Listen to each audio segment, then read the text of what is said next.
Clean Kaivalya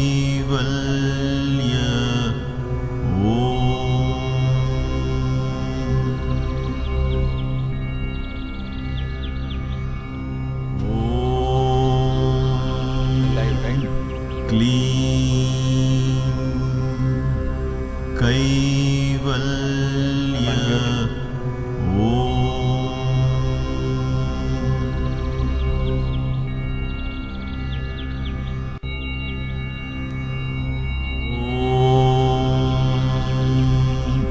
Clean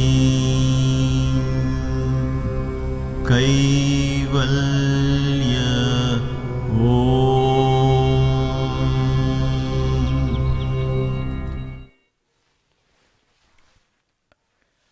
Namaste.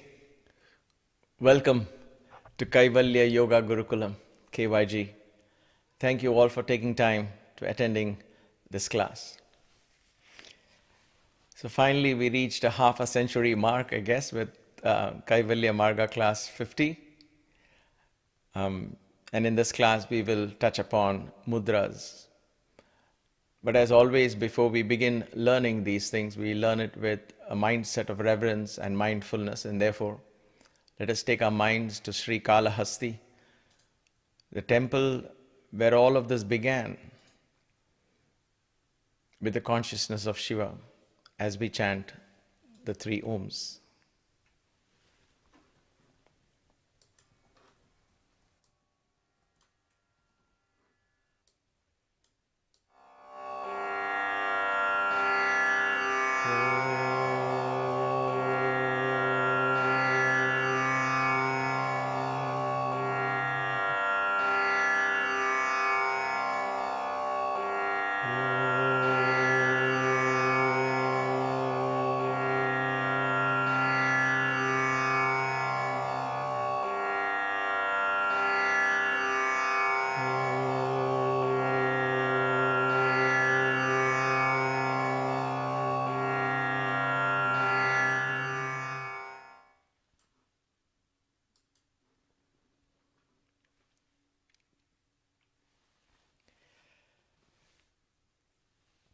In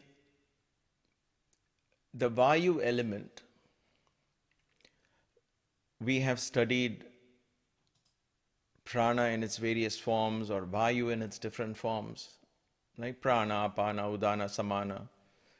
And then we studied about the nadis. We will touch upon the kriyas, but I have done these kriyas as part of the regular yoga programs, as part of the Hanuman Yagna. But in order to make sure that this subject is complete, I will touch upon the various types of kriyas as well. But for most of us, we are familiar with the kriyas, so we touched upon the kriyas.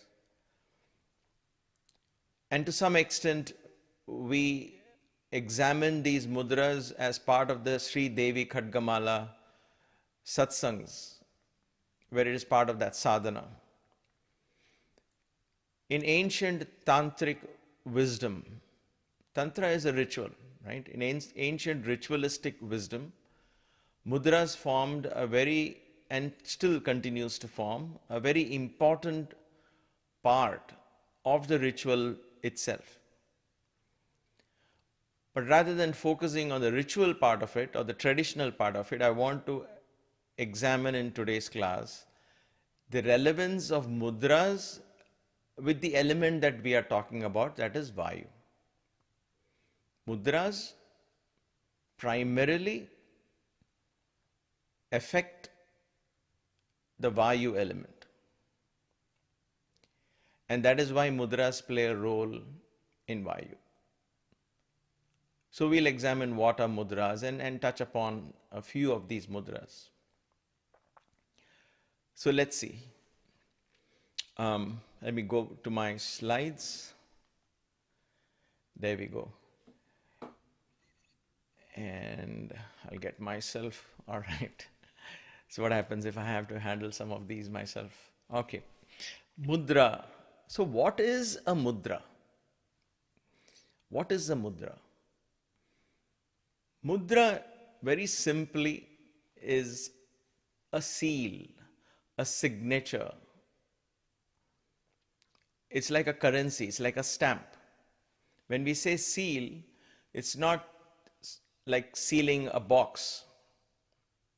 You're not putting a lid on the box. You put a lid on the box, you say, I've sealed the box, right? But it's not that kind of sealing that we are talking about here. That becomes a bandha. A bandha is a lock.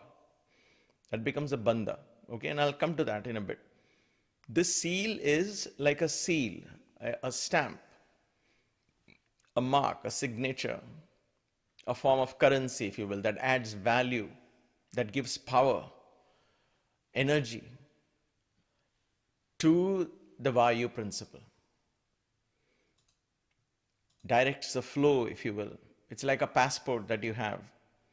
A passport with your signature, with your photograph, and the government's seal on it is a mudra that you can carry that gives you the right to enter a particular country. Correct? So that is a mudra, broadly speaking, if you will. We need to understand the importance of such a mudra in our bodies. That is what mudra does. Mudra is a seal, it's a signature. It gives energy. Now, in dance, if you see, in Indian dance, especially in classical dance, and many of us, I'm from the south, so I'm more familiar with a dance form called the Bharatnatyam. Okay? So they perform various mudras. They will say, this is the deer, and the dancer will go like a deer like this. Or they will say, this is, I think for the fish they do something. I'm bad in the dance. Okay, something like this, right? So they'll make fish like this. And so what do these do? They seal the emotion that the dancer is trying to convey, correct? So she can express it with her eyes, because in dance you don't speak. So she's expressing with her eyes and eyebrows and everything, but the fingers come and portray these mudras. Then the whole emotion is almost complete with that. So when they say anger, Raudram and Rudra, and they come like this, and Abhayasta, they give like this. So immediately the emotion becomes very clear to us. So these mudras add energy to that emotion. In other words, the vayu that is being expressed is added energy. It's like a currency. Currency gives value, right? Otherwise, it's only a piece of paper. So that is the purpose of a mudra. Now, all right. So what is the connection between mudra and vayu? Why didn't we study this in the earth element? Why didn't we study mudras in the water element? Why only vayu? Primarily because it is to do with fingers. Mudras are primarily to do with fingers. Now, there are certain mudras where you can use your whole body to engage. That's very rare, right? In the previous class, as part of the Nadis, I showed you a half shoulder stand. We called it the Viparita Karani Mudra.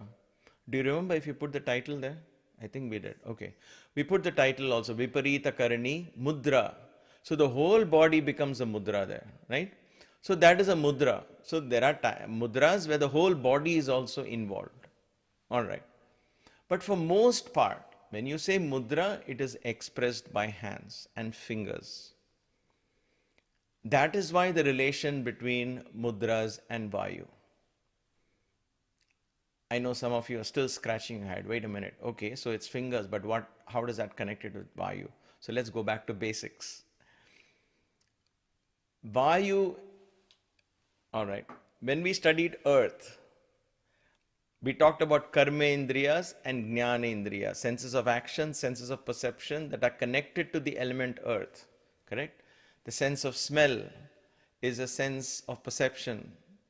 And the anus, the sense of action, was earth, because the anus passes hard matter, fecal matter. Matter is earth. So the anus is connected with the earth. The sense of smell, you can smell only matter. You cannot smell water or air or fire or space. By nature, they don't intrinsically have a smell.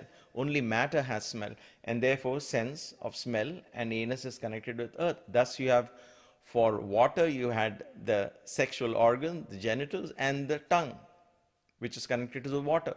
For the fire element, you had eyes and the feet that generated heat. Correct? So for vayu, what is it? Vayu, hands. The karmendriyas, the senses of action, are hands in particular, because hands represent movement. Feet represent also movement, because you have to move from one place to another. But when you don't move, you become still. But are you really still? You can still move, right? So whether you're moving with your feet or you're still with your feet, you are still moving, or you can move with your hands. And therefore, hands represent better movement than your feet. So, hands are connected to movement. Feet are always connected to heat and warmth. When you move your feet, what is generated is warmth from the bottom. That's why exercises and everything makes your body warm, because from the bottom of the feet, the fire is generated. Okay.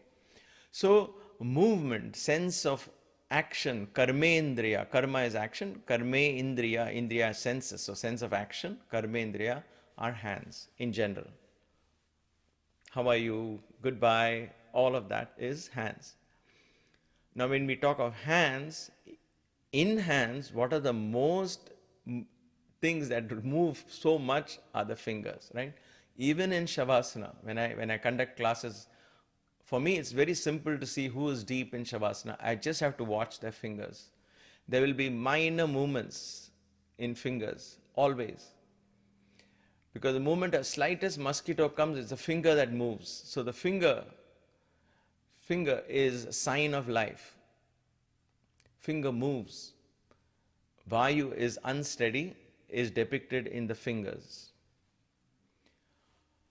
Watch your child or yourself or anyone when they are nervous, when the mind is all over the place. Let's say, or you have to give a talk in front of maybe 10 or 50 people or 100 people, and you're nervous.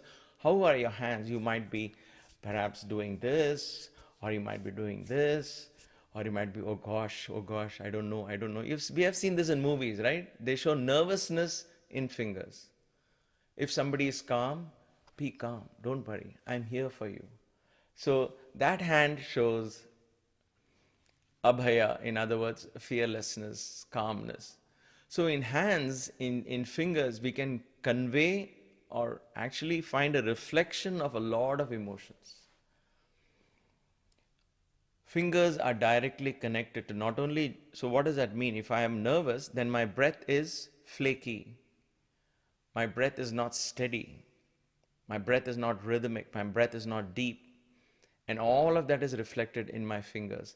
And therefore, fingers and in effect the hands represent movement. Movement represents vayu, because vayu or air always moves. Okay? So the goal for us is to not stop the movement. The goal for us is to get the rhythm of the movement, control the rhythm of the movement, and slow that rhythm to a point where we escape into the space. So that is a different practice. You will connect to those kind of practices. But vayu always means movement of hands. And therefore, because fingers and hands are involved, and because mudras are primordially expressed through fingers, fingers therefore can control the vayu, just like vayu is reflected in the fingers. I hope that is clear. That is why mudra is connected with vayus. Okay? Now, the other one, that is karmendriyas. Same thing with sense of touch. The sense of touch is a jnana indriya. The sense of perception is a sense of touch. Sense of touch is all over the skin, yes. But if you want to go, when you go shopping and you want to touch something, you don't rub your shoulder against a piece of shirt and decide to buy a shirt. You take your fingers and touch it, right? So even though we say sense of touch and it pertains to skin in general, tvacha, in skin, like somebody touches here, or the breeze brushes against your cheeks. That is all expression of vayu, yes.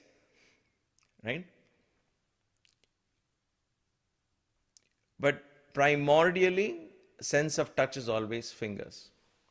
Now, it is such a powerful thing. We all know this. This is not magic or something that has to be faith or belief. These are all, yoga is always based on a lot of common sense things. The simplest things are sometimes the most profound. When somebody touches you, where they touch, how they touch, what is the pressure, all of that indicate a great deal of information to you even before that person even speaks a single word.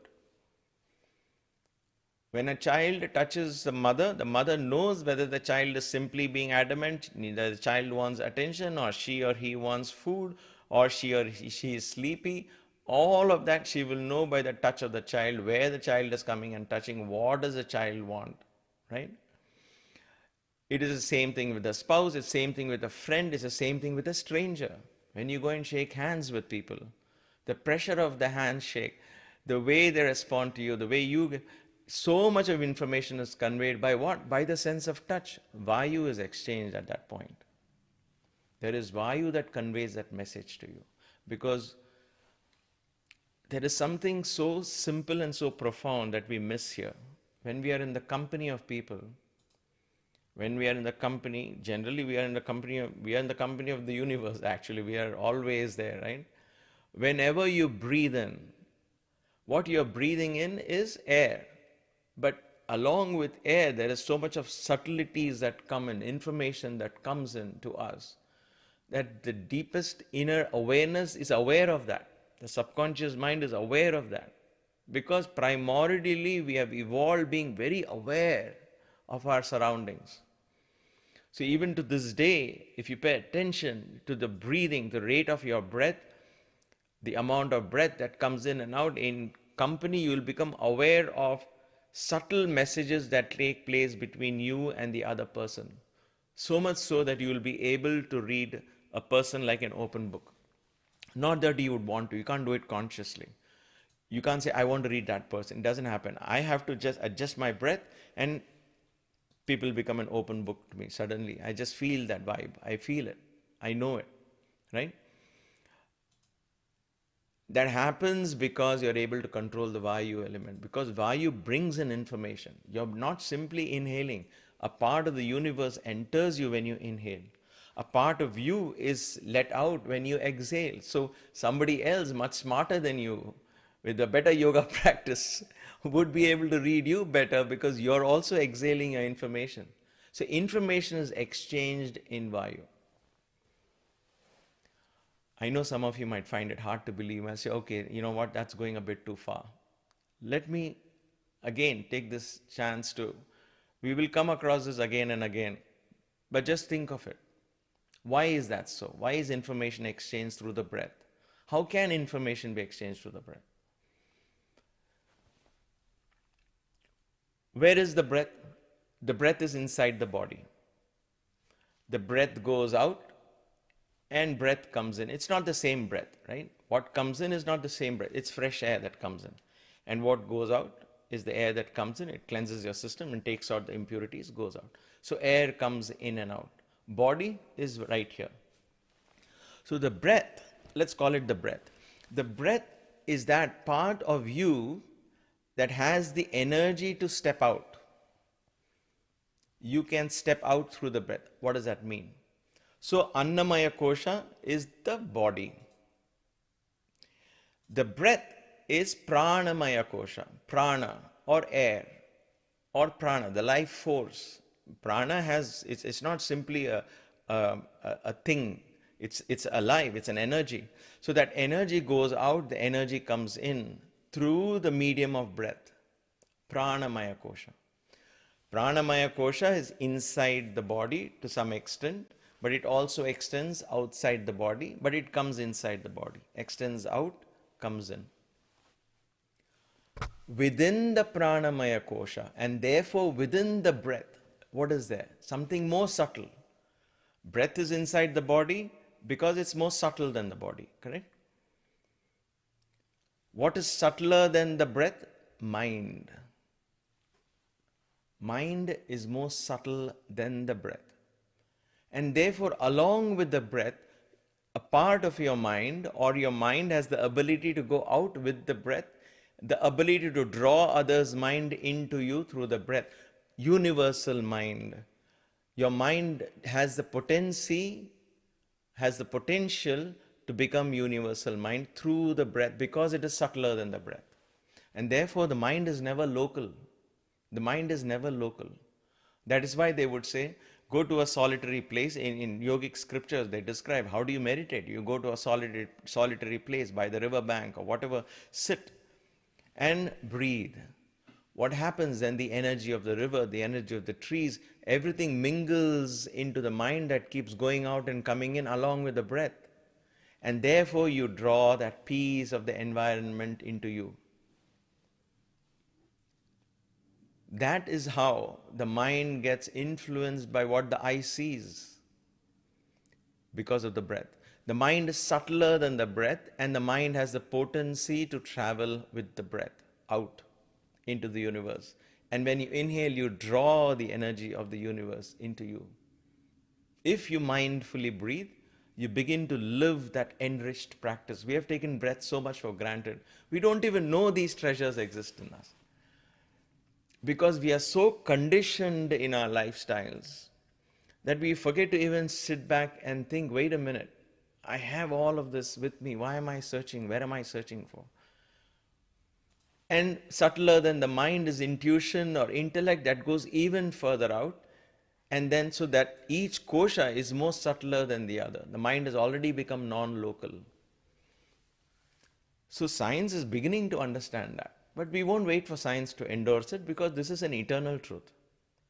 Okay, if not now, in a matter of another decade or maybe 50 years, 100 years, they'll come up with their own language to explain this. It's not, in essence, it's going to be the same. Mind is non-local. How is it non-local? Because it is subtler than the breath, it travels through the breath. Now, that is how I said, with fingers, which controls the breath, I can control the energies of the mind. I can control the energies of the mind through mudras. This is in principle. You can't do it for 2 days and say, why can't I control my mind? It doesn't work like that. Like I always keep saying, it is, if you are living a whole lifestyle, a yogic lifestyle, then all of this will come, and you practice, then it will all come in due course. But don't lose heart. There are certain mudras I'll talk about which is very simple. But understand how these are all studied and what is the connection between these. So the sense of touch and the hands play an important role in mudras. Very important, crucial role in mudras. Okay, so I hope I have been able to convey this, if not very clearly, at least done some element of justice to that subject. So now I know some of you are still scratching your head and saying, okay, wait a minute. Okay, so far so good. We like it, right? But wait, so far you have told us all of this. What is that? Well, you told pranayama, then you said bandhas, now you're saying kriyas, then you said nadis, now you're saying mudras and asanas, and you're scratching and saying, oh God, this is too complicated. What is all this? Where does all this fit in? How does all this fit in? The reason why I'm saying this is I have spent weeks and months scratching my own head, because we, as many of you in my generation might know, that we were raised in an era without internet, without access to this kind of information that's available today. In a sense, I like that, because it was this overload of information, most often wrong information, or just repeated and copied information, is sometimes very misleading. But nevertheless, we'll leave that discussion for another time. So I too scratched my head. Wait a minute, kriyas, bandhas, mudras, prana, this, that, where does all this fit in? They're also confusing. Wait a minute, what is bandhas again? Then if mudras is this, what is kriyas again and nadis? So let me give you an analogy. I'll make it as simple as I can, and I hope I'll do justice to it. The whole idea of this is regulating, distributing the prana vayus. Prana, apana, udana, samana, and vyana. We talked about it in the earlier classes. Prana is that moves up, udana gives you the access to higher dimensions, apana goes down, vyana goes to all over the body, samana is the digestive fire, and so on. And then there are other vayus for blinking your eyelids, kurma, and all of that. So all of these vayus are there. They need to be distributed properly, right? You don't want them trickling here and there, little vayus here and there, and majority of vayu going off somewhere else. Like a whole bunch of your energy goes down in apana vayu, for example. All the time eating and defecating, if you will. I don't know if there's a better word for that, but you get my point. So if we go on there, there's too much of apana vayu in the system. There's no chance for others, right? So the idea is, how do we distribute the prana vayus to the entire body? So let me take an example of a river. The river is, think of river as the prana. Prana, all the vayus. Okay, that's the only difference between the river and these pancha vayus. So you have prana and vayus all going as a river, given to us by nature, right? We are drawing it from the universe. So as water comes from the sky, like this. So water is flowing. Now, a river needs banks on either side. It needs, ideally, if you want to harness the energy of the river, you need dams, right? At different points to control the flow of the river. Otherwise, it might flood the place, or it might run dry, and you may not have rain, water for during the summer months, and so you create dams, you create reservoirs, right? You stop the flow. In order to control the flow of the river, you first slow it down, you stop it. So dams are like bandhas, or bandhas are like dams in a river. Bandhas are locks. It says, all right, I don't want the prana to go beyond this, so I will lock it. It's like you saying, I don't want anybody coming into the house, so you lock the house and you stay inside. You lock. Then no coming in, no going out happens. It's a lock. So bandhas are locked. So when you apply mula bandha, which is the perineum muscles up, so you block the mula bandha. Once you put the bandha or the lock, you apply the lock, then there is no chance of apana vayu or any vayu going beyond that. It gets stopped there. So it won't go into the ground. It gets stopped there. But that alone is not enough, right? Bandha alone is not enough. It's just a lock. You can lock your home and say, I want to meditate, but you could go to sleep. You won't meditate. But locking the house doesn't mean anything. Okay? It's a basic step for you to say, I don't want any distractions, and therefore first let me lock the house. Okay, like that. You build a dam and the water slows down, you build a reservoir. That doesn't mean a village 5 kilometers away is going to get that water. It doesn't mean. It just means you have reservoir built. You have built so that the water cannot go further. Now, the dam cannot hold beyond a point. That means bandhas alone does not help. Correct? That's why when people say, I feel very uncomfortable. How long can I hold these bandhas? I just can't hold them for long. Why? It's like a dam with a reservoir that's just building up. The air is not going anywhere, and therefore the only way for you is to release the bandha. One of the most difficult bandhas is mula bandha. People often ask me, how long do I hold the mula bandha in meditation? Without mula bandha, there is no meditation. That's my answer. Wait a minute. So that means I have to hold it all the time? Then how will I meditate? That is part of the meditation. Without mula bandha, the vayu keeps going. Down into your feet, down into the earth. So the vayu is never held, and therefore a lot of prana is going down as apana. And therefore we can hold it for a little bit, but then the mind gets distracted. Why is the mind getting distracted? Mind is inside the breath, remember. And the breath has to be controlled. This is the principle of yoga. Now, there might be other approaches, but I can tell you what I practice. And therefore, bandhas are the basic locks. Now, you understood what bandhas are. They are locks, dams that help collect the water. Now, you need the water to go to different places. So, you build channels. Channels to this village, channel to that village, a pipeline here, a pipeline there. It's a very small place, a small little hamlet, a smaller little channel, a huge city, a huge channel. So you build different channels for different things. From that reservoir, the water goes. Channels are the nadis. Nadis are channels that are ready to take the water, and the nadis have to be clean so that the water can easily flow. You cannot have blocks in the nadis, correct? So this is why we need to cleanse the nadis. We need to practice bandhas in pranayama, which is pranayama is not just simply breathing left to right to left, I'm doing pranayama. No, understand the yama, controlling of prana. Yama is control. Pranayama is control of prana. How do you control that prana? So bandhas, and then you build nadis with our channels that goes to different paths. Okay, so now you got the channels ready, you got the reservoir ready. Then kriyas begin to allow the water to flow. Kriyas begin to allow the water to flow through these channels. But how much of water, through which channel, how much of water? Where is the passport that will say, you know what, this kind of water, yes, good, but you don't come into my channel, you go into that channel. I want less pressure in my channel, not so much. I want little water. So the channel, at the entry of the channel, there is a gatekeeper, if you will. I'm just giving it as an analogy for us to understand.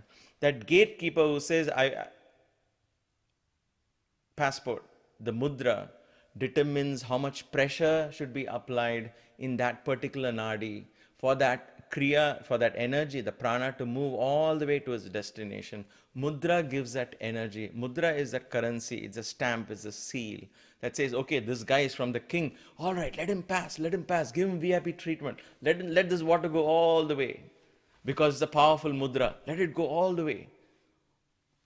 If the nadis are clean, the mudra does its job.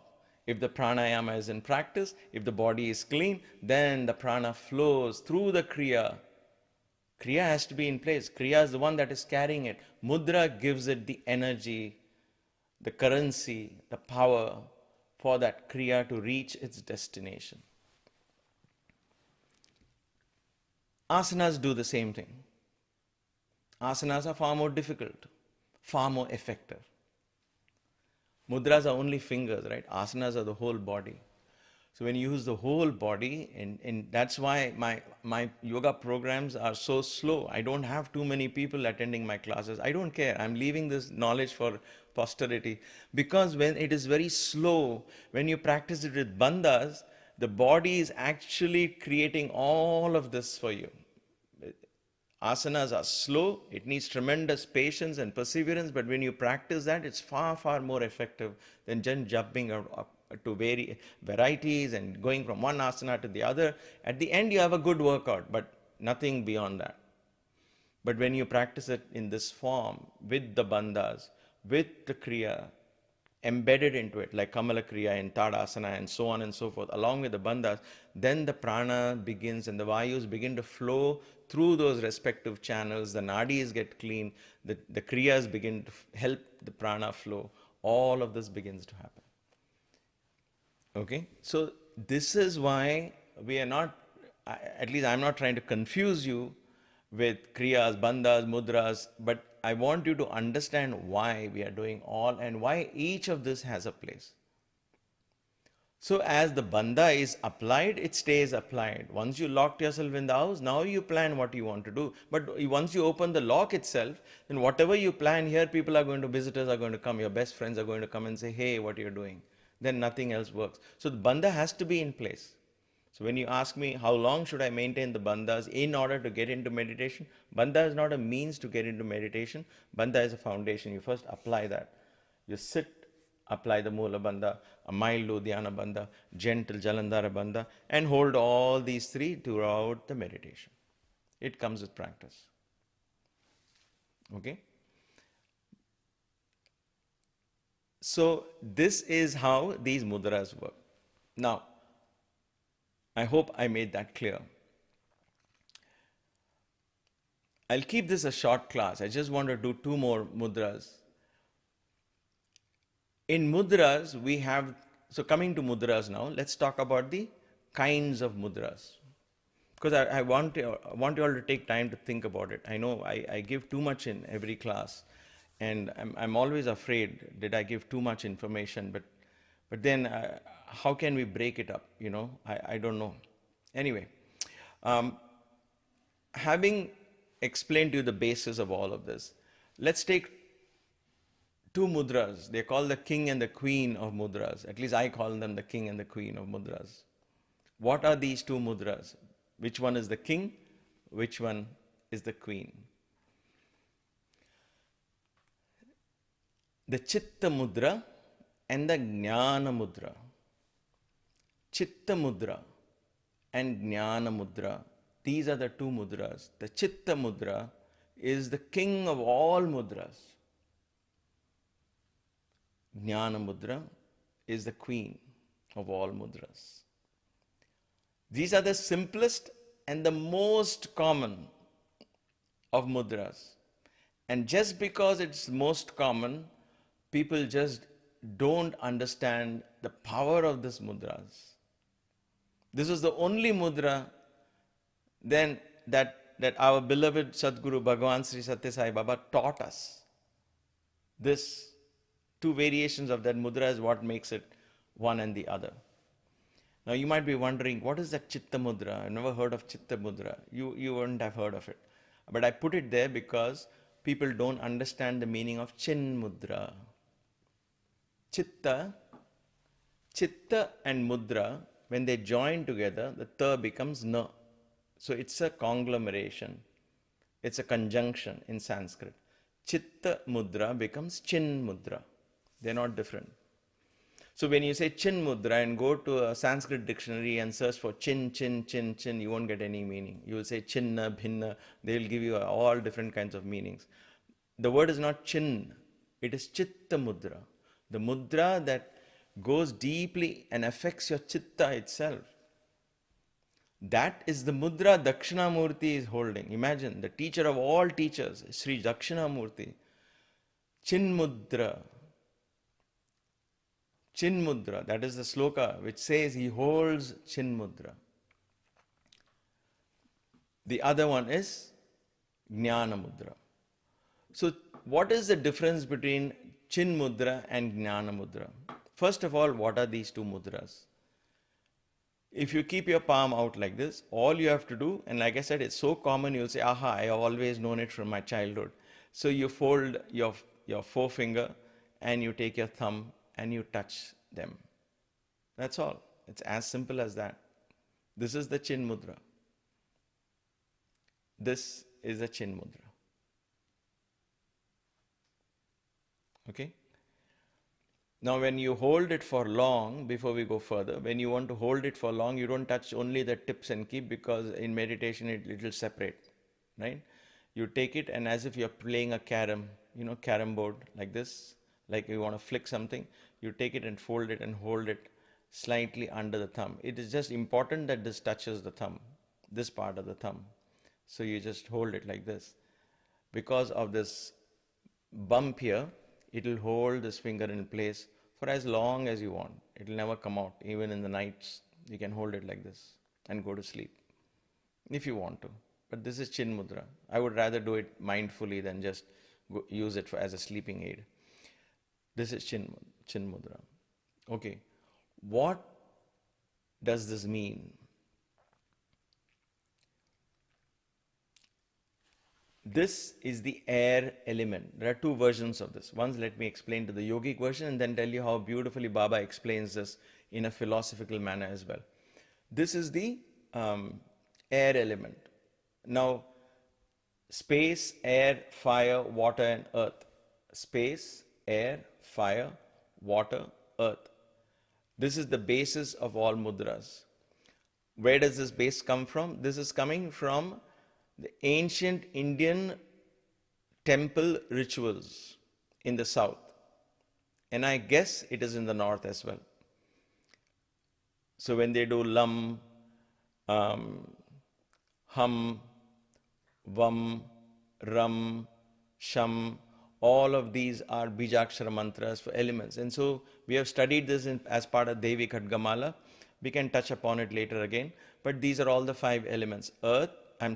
Space, air, fire, water, and earth. Earth is given the least importance. Okay? Now, why am I saying this 2-3 times? Because I know some of you will go to the internet, you will find different explanations. There are Chinese mudras, Hong Kong mudras, there are Japanese mudras, so many mudras nowadays. Don't get confused. If you want to get confused, that's your choice. But I'm happy with what I learned. I just stick to my practice. And I'm sharing with you what I know. I never go venturing into different kinds, because if it works for me, I just carry with my work. Because all these are just techniques to get you somewhere. I'm more interested in the journey rather than learning more and more techniques and complicating my life, right? So, and I go back to the very, very old traditions because I value them, right? And so I will stick to that. Now, and therefore the air element and space element are joined. That means you're giving space to the movement in the air. There is no suffocation there. Easy movement of prana takes place. Ease of movement of all the vayus and all different parts of the body. Then, like I say, go back to that analogy of water and all the channels going to different cities and towns and villages and hamlets from that huge river. It's like that, freely, everything is flowing free. This mudra.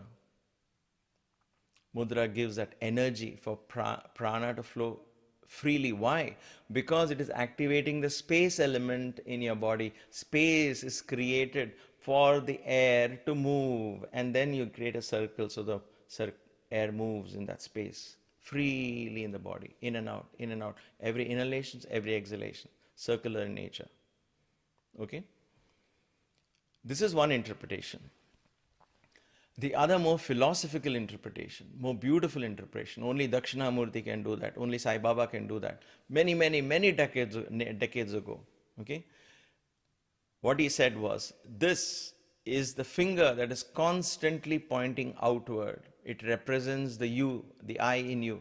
I want this, I want that, I this, that, he did to me this, she did this to me, he, and this finger points always outward. Think of it. When you want to point something, say, don't point a finger at me. What finger do you think that person is pointing? This, right? I mean, unless he's very happy, very angry, he might point some other finger, but we'll skip that. But this, I want, hey, be careful, don't do this to me. Or you tell your child, hey, be careful. You know, teachers do this, parents do this. So this finger is always out to point somewhere out, for the most part. Baba would say, take that finger and point it inward. This is the Paramatma, yourself in you.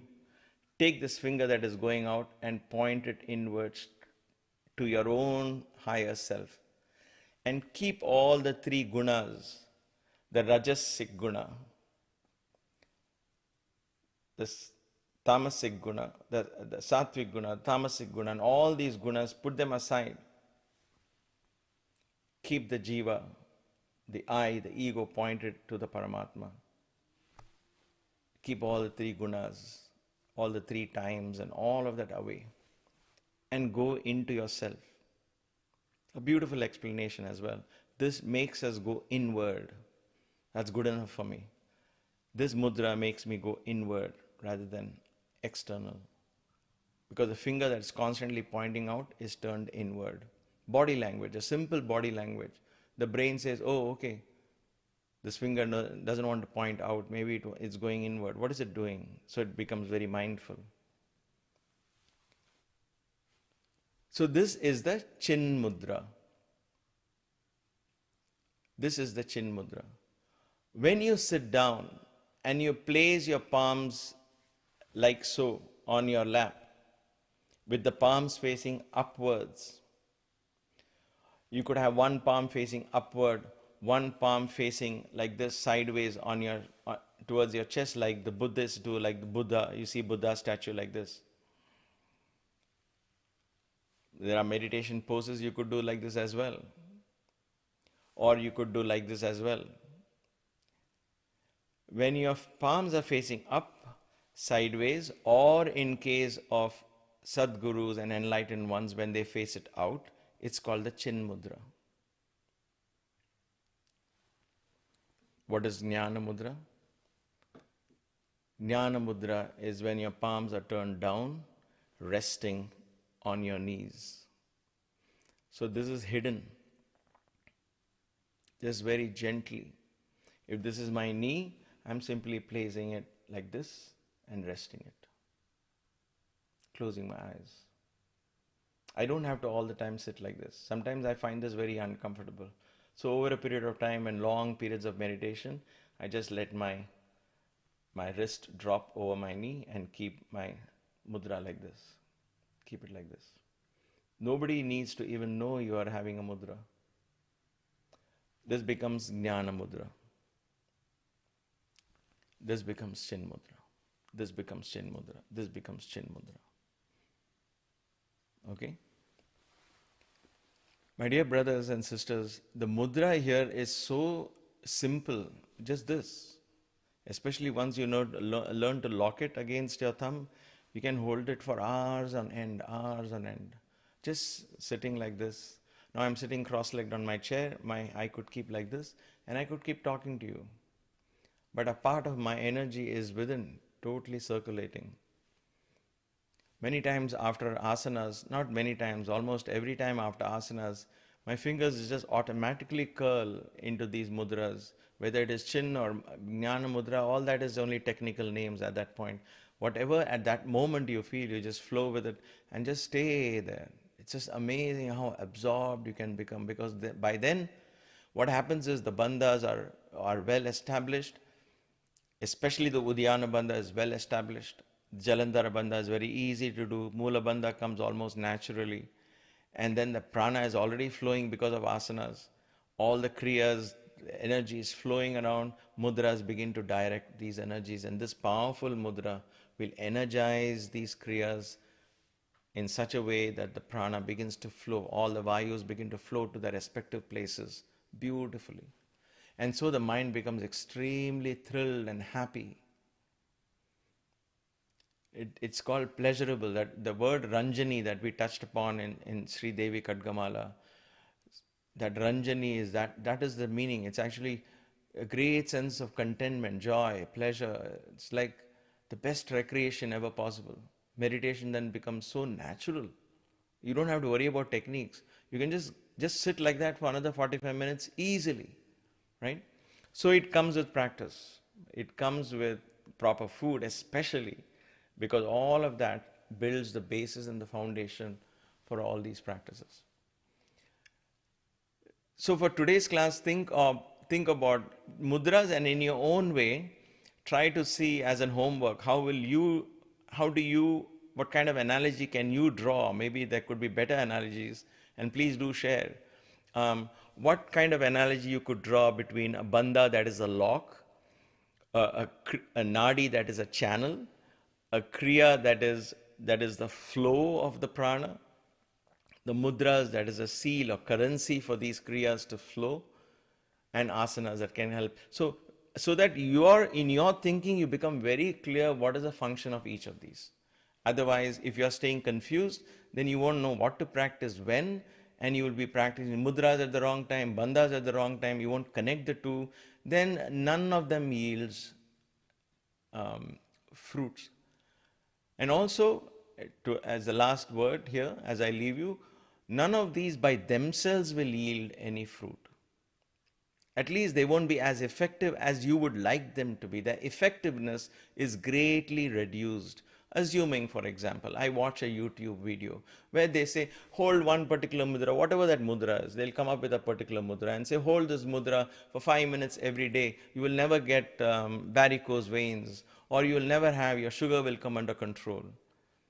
Now, is it really possible that by just holding your fingers in a particular position, that too for just 2 minutes or 5 minutes or 10 minutes, that suddenly your sugar level is going to come down? without you controlling your sugar intake or your lifestyle. Can you truly believe that even for a second? It won't happen, right?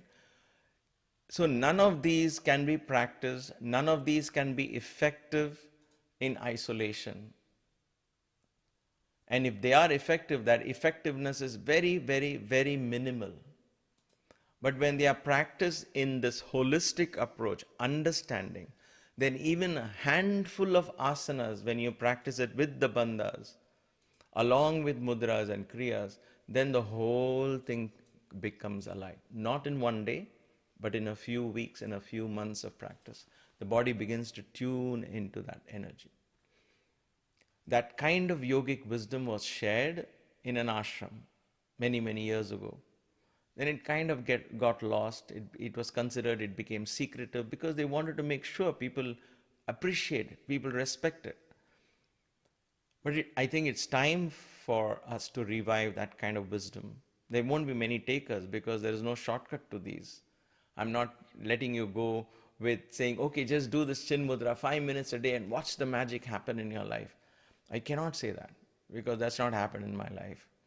It is part of an overall lifestyle. Then truly the doors to heaven open because of these mudras, because they are the seal, the currency of Sri Dakshinamurti. The Guru stamp comes and then suddenly it opens. In the next class we'll explore some more very interesting and beautiful mudras that we can practice on an everyday, so that we become mindful. At the very least, we become mindful of our movements in fingers, and you only have to look at your fingers to understand the state of your mind at any point.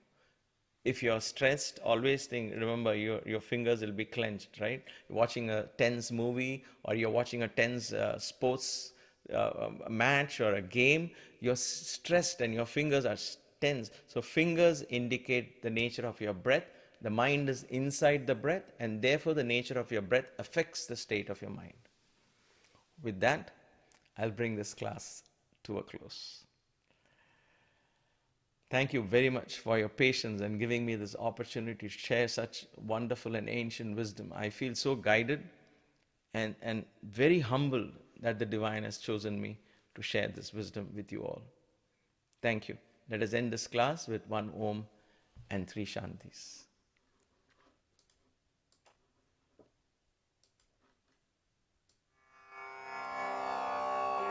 Om Shanti, Shanti, Shanti.